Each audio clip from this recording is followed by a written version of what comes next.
right, everybody. Today we are coming to you with my supervisor and, oh yes, let's give you a little snuggle right there. But you don't care about the little corgi with floppy ears. No, you guys care about this outlet right here. Look at how wiggly this is. So every time I try to put an extension cord or something in here, it gives so much. And I feel like I'm actually going to be cracking the plastic.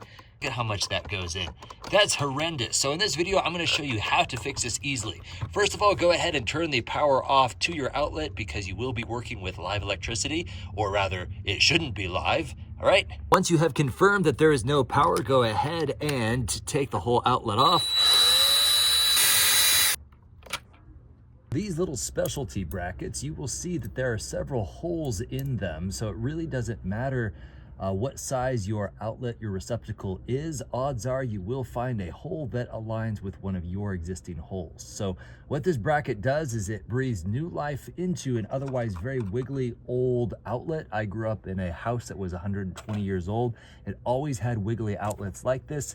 So in this particular case, we're outdoors. So I actually have an outdoor receptacle right here that keeps it kind of weather tight. So we're gonna put this in and then sandwich this over the top like so. And then this bracket will give that level of stability. So now it's not just wiggling around freely in there.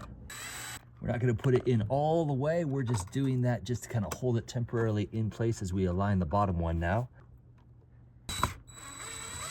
Let's go ahead and plug this in and see if it, in fact, there's stability back there. Oh, look at that. Oh, that is nice. Man, these things right here just breathe new life into an otherwise old and wiggly outlet.